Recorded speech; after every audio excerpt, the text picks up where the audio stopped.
Good evening. Welcome to 34.5 News. I'm Eric Watt.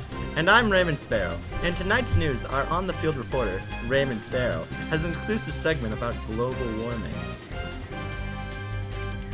Thanks, Ray. We're out here, and we are believed to have cited global warming. And that's it. Global warming has been defeated. Back to you. Thank you, Ray. You are a national hero for stopping global warming. Ring, ring, ring. Hello?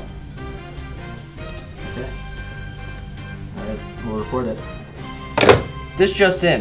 A Florida man suspected of murdering his roommate over stolen mac and cheese has been suspected to have fled to Vermont. If you see this man, please contact your local police.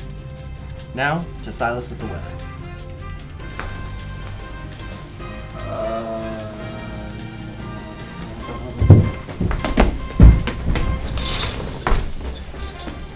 And that's the weather.